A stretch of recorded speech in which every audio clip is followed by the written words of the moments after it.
Hi friends, welcome to Sreelekha Unnithan's world. ഇന്ന് നമ്മൾ വളരെ സ്പെഷ്യലായിട്ടുള്ള ഒരു കറിയാണ് ഉണ്ടാക്കുന്നത്. ശതകുപ്പ എന്ന് പറയുന്നത് ശതകുപ്പ കൊണ്ടുള്ള ഒരു തോരൻ. വളരെയധികം ഔഷധ ഗുണമുള്ള ശതകുപ്പയാണ്. ദിൽ ലീവ്സ് എന്ന് പറയും, ഹിന്ദിയിലും മറാഠിയിലും ഒക്കെയാണ് ഷേപ്പു എന്ന് പറയും. അപ്പം അവരെ സാധാരണ മഹാരാഷ്ട്രീയൻസൊക്കെ വളരെ എപ്പോഴും കഴിക്കുന്ന ഒരു സാധനമാണ് ശതകുപ്പ, അല്ലെങ്കിൽ ശതകുപ്പ എന്നുള്ള പറയുന്നത്, അല്ലെ ദിൽ ലീവ്സ് അല്ലെങ്കിൽ ഷേപ്പു.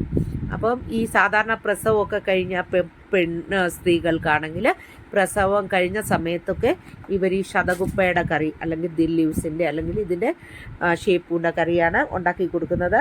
അത് ഡാലും അതും കൂടി ഇട്ടാണ് കറി ഉണ്ടാക്കുന്നത്. വളരെ ടേസ്റ്റിയാണ്. പക്ഷേ ചിലർക്കൊക്കെ അത് കഴിച്ചു കഴിഞ്ഞാൽ ഇങ്ങനെ ഏമ്പക്കം വരുമെന്ന് പറയും. അങ്ങനെ ഒരു കുഴപ്പം മാത്രമേ ഉള്ളൂ. ഞാനപ്പോൾ ഒരു കെട്ട് ശതകുപ്പ വാങ്ങിയിട്ടുണ്ടായിരുന്നു. ഇന്ന് വളരെ തിരക്കുള്ള ഒരു ദിവസമാണ്, ഒരു കല്യാണത്തിനൊക്കെ പോകാനുണ്ട്. അപ്പോൾ പെട്ടെന്ന് തന്നെ ഇതിൻ്റെ ഒരു കറി എങ്ങനെയാണ് ഉണ്ടാക്കുന്നതെന്ന് ഞാൻ നിങ്ങളെ കാണിച്ചു തരാം. ഞാൻ ഈ ശതകുപ്പ ക്ലീൻ ആക്കി വെച്ചേക്കുകയാണ്. ഇതുപോലെ ഇങ്ങനെ ഇതായിട്ടാണ് കിട്ടുന്നത്. ഓരോ ഇലയും ഇങ്ങനെയുള്ള വള്ളി വന്നിട്ട് അതിൻ്റെ അറ്റത്ത് ഇലയാണ് വരുന്നത്. അതൊക്കെ ഞാൻ നുള്ളി എടുത്ത് വെച്ചിട്ടുണ്ട്.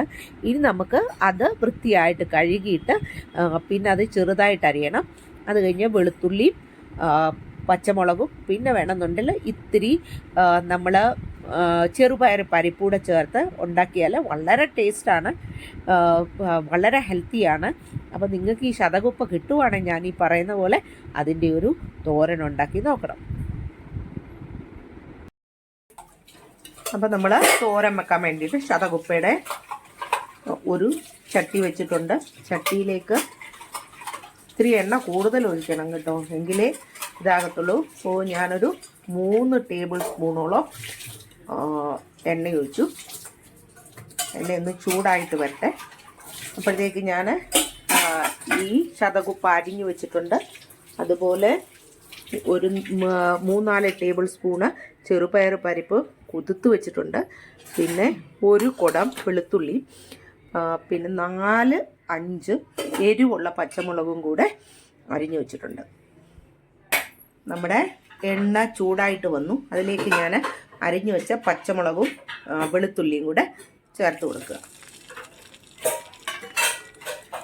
ഇതൊന്ന് മൂത്ത് വന്നു കഴിഞ്ഞിട്ട് വേണം നമുക്ക് ശതകുപ്പ ചേർത്ത് കൊടുക്കാൻ. അപ്പോൾ നമ്മുടെ പച്ചമുളകും വെളുത്തുള്ളിയൊക്കെ ഒന്ന് മൂത്ത് വന്നു. അതിലേക്ക് ഞാൻ ഈ വെള്ളത്തിൽ ഇട്ട് വെച്ചേക്കുന്ന ഡാല്, കുതിർത്ത് വെച്ചേക്കുന്ന ഡാല് അതിട്ട് കൊടുക്കുകയാണ്. ചെറുപയർ പരിപ്പാണ്. നമ്മളിന്ന് കുക്ക് ചെയ്യുന്നത് ശ്വേതയുടെ അടുക്കളയിലാണ്. ഞാൻ പറഞ്ഞല്ലോ ഒരു കല്യാണമുണ്ട്. അപ്പോൾ ഞാനിന്ന് അവധി എടുത്ത് വന്നേക്കാണ് കല്യാണത്തിന് പോകാൻ. അപ്പം മറ്റു കുറച്ച് കാര്യങ്ങളൊക്കെ ഉണ്ടായിരുന്നു, അതൊക്കെ ചെയ്തു വന്നു കഴിഞ്ഞിട്ടാണ് എന്നാൽ ഇത് ശതകുപ്പ കിട്ടിയപ്പം ഇതെങ്ങനെയാണ് കറി ഉണ്ടാക്കുന്നതെന്ന് നിങ്ങളെ ഒന്ന് കാണിക്കാമെന്ന് വെച്ചു. വളരെ ഹെൽത്തിയാണ്. അപ്പോൾ നിങ്ങളൊക്കെ ഇതുപോലെ ഉണ്ടാക്കി നോക്കണം. അപ്പോൾ ഞാൻ ഡാലിട്ട് കൊടുത്തു. അപ്പം നമ്മുടെ ഡാലിട്ട് കൊടുത്തു. ഒന്ന് ജസ്റ്റ് ഇട്ട് കഴിഞ്ഞ് ഇനി ഞാൻ ഈ ശതകുപ്പയുടെ ഇലയാണ് ഇട്ട് കൊടുക്കാൻ പോകുന്നത്. ഇതിൽ നമ്മൾ മഞ്ഞൾ ചേർക്കത്തില്ല, വെറുതെ ഉപ്പ് മാത്രമേ ചേർക്കത്തുള്ളൂ.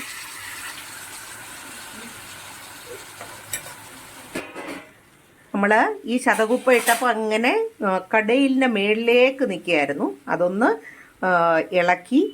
ഇളക്കിയിട്ട് ആവശ്യത്തിനുള്ള ഉപ്പിട്ട് കൊടുത്തു.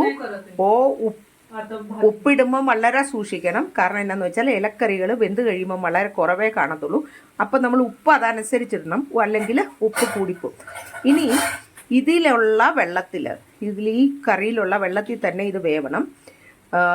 അല്ലാതെ മഞ്ഞപ്പൊടി ഇടത്തില്ല, വെറുതെ ഇങ്ങനെ ഇത്രയും ഉപ്പ് ഇട്ട് മാത്രമാണ് വേവിക്കുന്നത്. അപ്പം ഇതൊന്ന് വെന്ത് വരട്ടെ, അതുവരെ നമുക്കിത് അടച്ചു വെക്കാം. അപ്പം നമ്മൾ കറിക്ക് ഒരു അടപ്പ് വെച്ചിട്ടാണ് ഇതിനി വേവിച്ചെടുക്കുന്നത്. ഈ ശതകുപ്പ എന്ന് പറയുന്നത് വാതത്തിനും വേദന പോകാനും ഒക്കെ വളരെ ഒരു ഔഷധമാണ്. ഈ നമ്മളിപ്പം എന്തെങ്കിലും നീരൊക്കെ വരുവാണെങ്കിൽ ഈ ശതകുപ്പയും അതുപോലെ തന്നെ മസൂർ ഡാൽ, മസൂറിന് എന്താ പറയുക,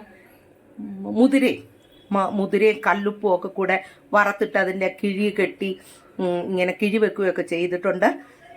അതുകൊണ്ട് ഇതിന് ശതകുപ്പയ്ക്ക് വളരെയധികം ഔഷധ ഗുണമുണ്ട്. നമുക്ക് ഉണ്ടാക്കി കഴിക്കാൻ പറ്റുവാണെങ്കിൽ വളരെ നല്ലതാണ്. നാട്ടിൽ ഇത് കിട്ടുമോ എന്ന് എനിക്കറിയത്തില്ല.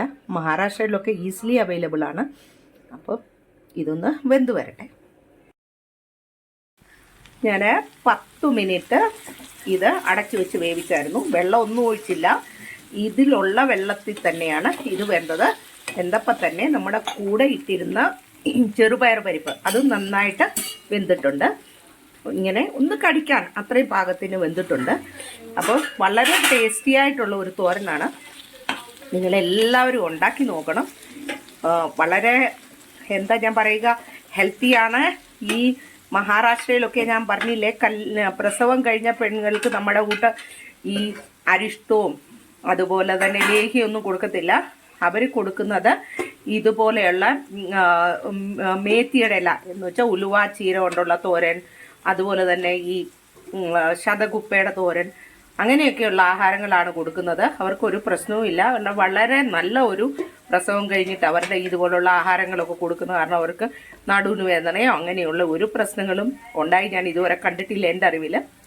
അപ്പോൾ ഇത് കിട്ടുവാണെന്നുണ്ടെങ്കിൽ നിങ്ങളും ഒക്കെ ഉണ്ടാക്കി നോക്കണം. ഈ വാദത്തിൻ്റെ അസുഖമൊക്കെ ഉള്ളവർക്കാണേലും നല്ലതാണ്. നാട്ടിൽ കിട്ടുമായിരിക്കും, എനിക്കറിയത്തില്ല. കിട്ടുമെങ്കിൽ ഉണ്ടാക്കുക. പിന്നെ പുറത്തുള്ള മലയാളികൾക്കൊക്കെ ഉണ്ടാക്കാൻ പറ്റും. അപ്പോൾ നിങ്ങൾ ഇഷ്ടപ്പെട്ടാൽ ലൈക്ക് ചെയ്യണം, നിങ്ങളുടെ കമൻറ്റുകൾ അറിയിക്കണം. അതുപോലെ തന്നെ നിങ്ങളുടെ കൂട്ടുകാരിലേക്ക് ഷെയർ ചെയ്യണം. എൻ്റെ ചാനൽ സബ്സ്ക്രൈബ് ചെയ്യാത്തവരുണ്ടെങ്കിൽ സബ്സ്ക്രൈബ് ചെയ്യണം. അപ്പോൾ വീണ്ടും ഒരു വീഡിയോയുമായി കാണുന്നത് വരെ നന്ദി, നമസ്കാരം.